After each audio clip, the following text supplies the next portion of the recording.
नमस्कार मंडळी, मी Rishikesh माईकर ride with ऋषी या यूट्यूब चॅनलवरती हा कोकणचा वाटाड्या तुम्हा सर्वांचे स्वागत करतो। मंडळी, आज आपण आलो आहोत मालवण येथील विळवस गावामध्ये। इथे सातेरीचं जलमंदिर आहे। या जलमंदिराचे उत्सव या थाटामाटात जोरदार वर्षातून एकदा साजरा होतो। ते आपण आज प्रत्यक्षात आपण पाहूया। हे ड्रायव्हिंग करतात ते आमचे मामा संतोष माईकर, लय आकडून दाखवतात। काहीतरी बघा जरा मामांनो, थांबा ते जरा चेहरा नको त्यांचा।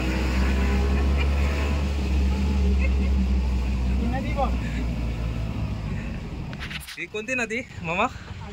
आडारी पूल, आदारीची खाडी आणि ह्या कोकणी माणसांची गोडी। त्यात दिसत नाही कुठे आमका होडी। मंडळी, तुम्हीच पहा किती निसर्गाचा छान असा नजारा आपल्याला समोर पाहायला भेटत आहे। शिवाय आपली काही कोकणची मित्रमंडळी देखील हौशीने मासेमारी करताना आपल्याला पाहायला भेटत आहे। मंडळी, मी नेहमीच सांगत असतो, अशा निसर्गमय रम्य कोकणात कोणत्याही ऋतूत केलेली भटकंती अत्यंत रमणीय असते। याबाबत तुमचे काय मत आहे हे मला नक्की कमेंट करून कळवा। मंडळी, हा हिरवागार निसर्ग आणि ही आपल्यासोबत धाव घेणारी निसर्गरम्य अशी ही नदी, असं वाटत आहे जणू आपली आणि तिची स्पर्धा चालू आहे। दरवर्षी वरुण राजा हे कोकणचं आपलं सौंदर्य अबाधित ठेवण्याचा प्रयत्न करत असतो। मंडळी, कोकणचं खरंच सौंदर्य बहरतो ते श्रावण आणि अश्विन महिन्यामध्ये। ते मंडळी उगीच नाही म्हणत कोकण म्हणजे स्वर्ग। मंडळी, ही पहा समोरच अशी डोंगर रांगेतील अशी हिरवीगार खोल दरी आपल्याला समोर पाहायला भेटत आहे। ही चारी साईडला दिसणारी ही कोकणची हिरवळ अजूनही मन असं मोहित करत आहे। मंडळी, हा पहा समोरच आपल्याला एक कोसळणारा नैसर्गिक धबधबा आपल्याला पाहायला भेटत आहे। हा मंडळी, ही हिरवीगार खोल दरी, ही गार डोंगराची थंड हवा, हा कोकणातील निसर्गाचा एक अद्भुत चमत्कारच। मित्र हो, अशा ह्या पावसाळी ऋतूत एकदा तरी कोकणात सफर केलीच पाहिजे। अशा या निसर्गाच्या कुशीत लपलेली अनेक ठिकाणे नेहमीच पर्यटकांना भुरळ घालत असतात, पर्यटकांना आकर्षित करत असतात। मंडळी, आपण आता विळवस गावात प्रवेश केलेला आहे। या पावसात रस्ता भरपूर खचलेला दिसून येत आहे। तसेच या रस्त्याचे रुंदीकरणही फार कमी प्रमाणात असल्याचे आपल्याला दिसून येत आहे। त्यामुळे ह्या बाकीच्या इतर आलेल्या गाड्यांच्या ट्रॅफिकमुळे सगळी गर्दी पाहायला भेटत आहे गाड्यांची। या सगळ्या गाड्यांचं निरीक्षण करून भक्तांचीही मोठ्या प्रमाणात गर्दी असल्याचे दिसून येत आहे। कधी एकदाचा मंदिरात प्रवेश करतो असं वाटत आहे, कारण संध्याकाळची सांज वेळ झालेली आहे। सूर्यसुद्धाही मावळत आलेला आहे। हे दोन्ही साईडला हिरवळ, या समोर गाड्यांच्या रांगा, किती छान नजारा असा आपल्याला पाहायला भेटत आहे। आणि ती पहा शानमध्ये कशी उभी असलेली आपली थाटामाटात नटलेली लाल परी समोरच आपल्याला पाहायला भेटत आहे।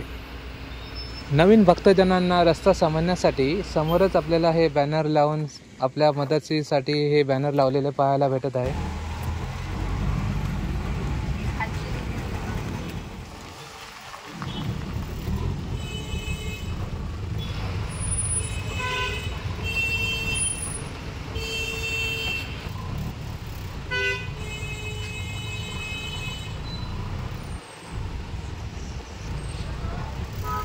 तर मंडळी, समोरच आपल्याला सातेरी देवीचं फार प्राचीन मंदिर पाहायला भेटत आहे। सुंदर असं कौलारू मंदिर भक्तांनी छान प्रकारे सजवलेले दिसत आहे। समोरच आपण पाहत आहोत आणि छान प्रकारे समोरच अशा हिरव्यागार डोंगर झाडींमध्ये हे मधोमध हे मंदिर छान प्रकारे उठून दिसत आहे।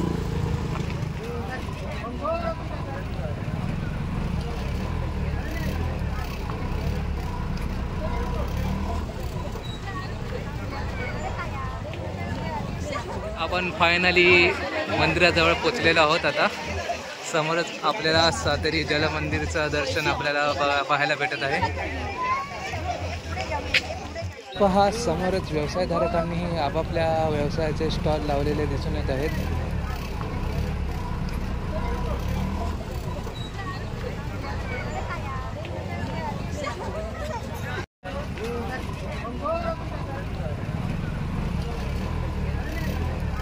आणि समोरच आपल्या लाल परीने क्षणभर विश्रांती घेतलेली आहे। येणाऱ्या प्रवाशांची गर्दी आपल्याला पाहायला भेटत आहे। भक्त परिवारांची मोठ्या प्रमाणात गर्दी पाहायला भेटत आहे मंडळी।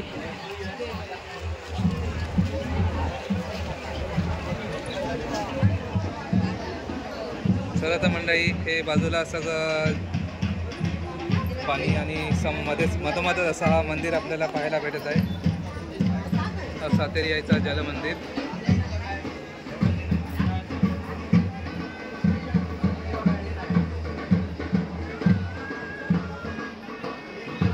भक्तांची मोठ्या प्रमाणात गर्दी पाहायला भेटत आहे आतमध्ये.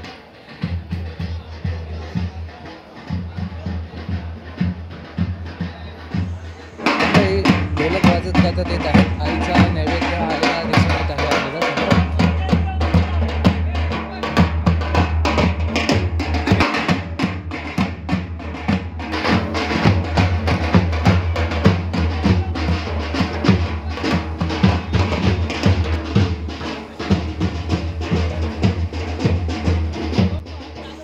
मंडळी, सालाबादप्रमाणे या सातेरी देवीची यात्रा आषाढ महिन्यामध्ये येते. मंदिराच्या चारी साईडने पाण्याने वेढलेले आणि मधोमध हे देवी आईचे मंदिर असे सुंदर दृश्य आपल्याला पाहायला भेटत आहे.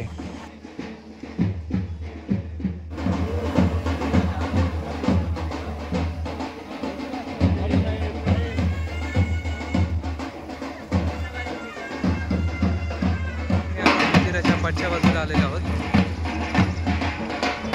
अगदी छान असं निसर्गामध्ये दृश्य आणि मध्येच हा मंदिर जलमंदिर छान असं उठून दिसत आहे.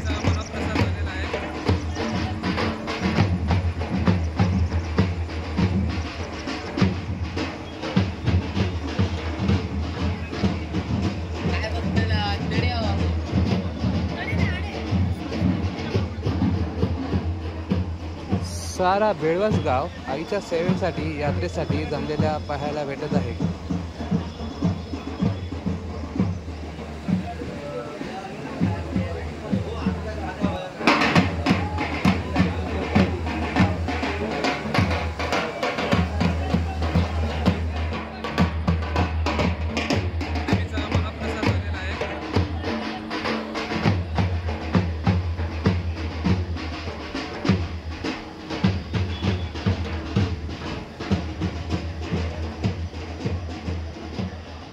आता दर्शनासाठी रांगेत उभे राहायला जाऊया आपण.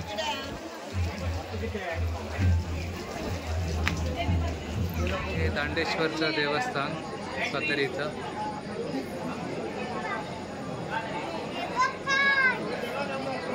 मंदिर असं छान असं फुग्यांनी असं सजवलेलं दिसत आहे. पाणी तेच तुला पोहायचं पाण्यामध्ये.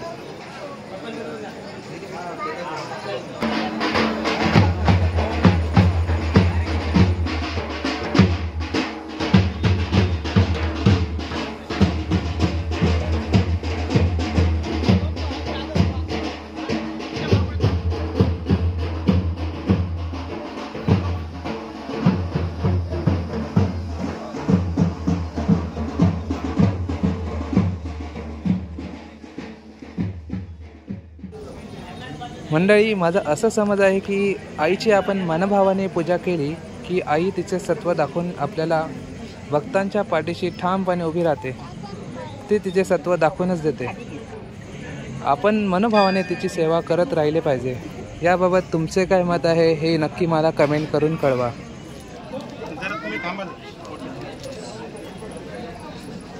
आपण आता देवी आईच्या मुख्य प्रवेशद्वाराकडे आलेलो आहोत. दर्शनासाठी आतमध्ये गर्दी झालेली दिसून येत आहे.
मंडळी, आपण आता प्रदक्षिणा घालत असताना गाभाऱ्याला छान प्रकारे सजवलेले दृश्य पाहत आहोत आणि आतमध्ये रंगीबेरंगी फुलांच्या माळा लावून छान प्रकारे सजवलेले पाहायला भेटत आहे.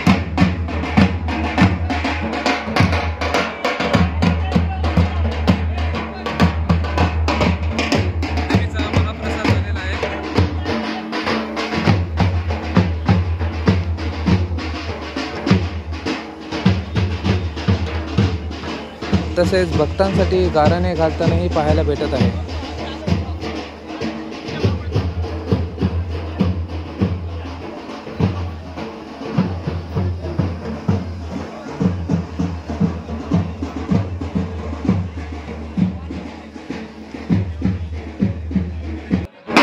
सगळे भक्तजण येऊन मनापासून नाराचे खण ओटी भरताना पाहायला भेटत आहे आणि त्या भक्तगणांची इच्छा पुरी करणारी माई माऊलीचे हे दर्शन आपल्याला पाहायला भेटत आहे.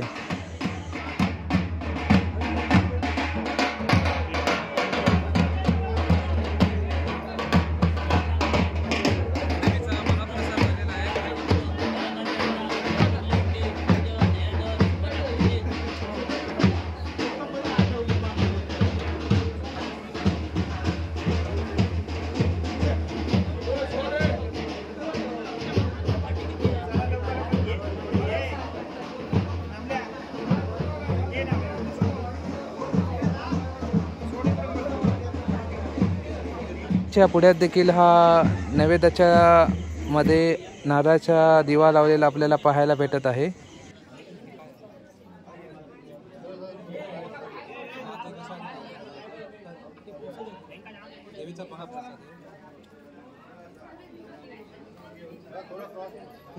आणि या ओटीने भरलेला सगळ्या नारांचा घड आपल्याला आईसमोर पाहायला भेटत आहे.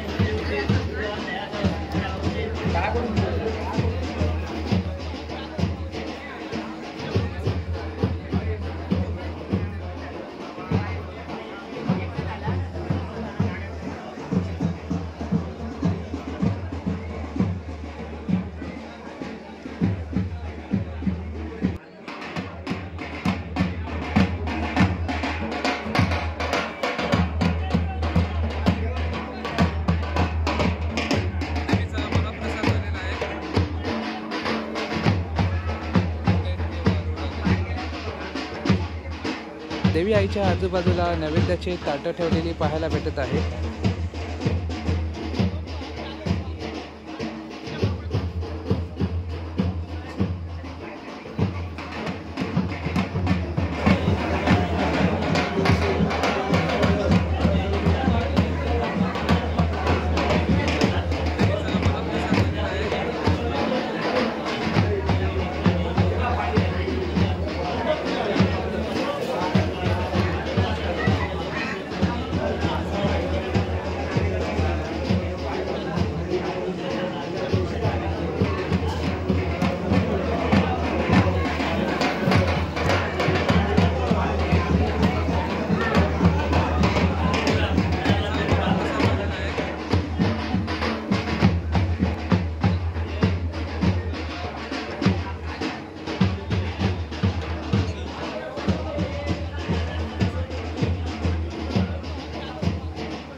हे नैवेद्याचे ताट ठेवलेले आहेत अशा लाईनीत.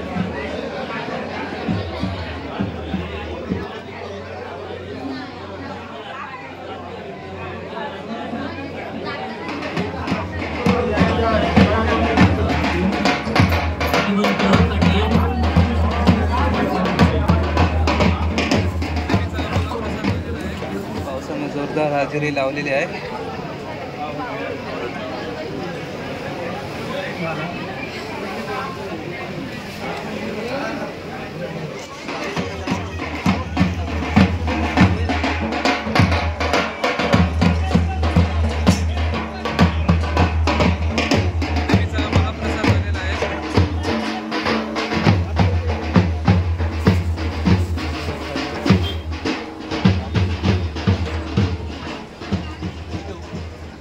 युट्यूब.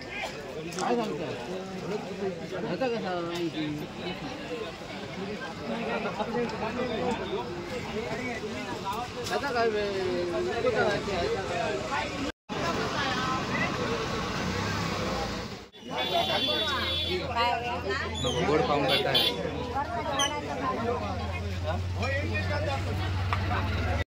ही देवीच्या जत्रेसाठी स्पेशल गाडी करण्यात आलेली आहे, लालपरी.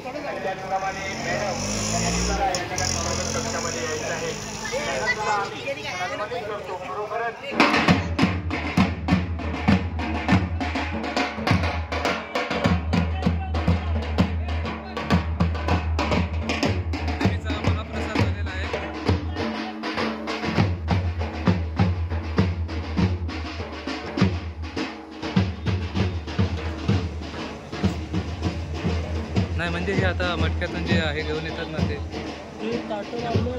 हां, अच्छा, मानाच द्यायचे असेल तर. मंडळी, आजचा हा व्हिडिओ तुम्हाला कसा वाटला हे मला नक्की कमेंट करून कळवा. तोपर्यंत पुढच्या व्हिडिओमध्ये भेटेपर्यंत tata, bye bye, take care.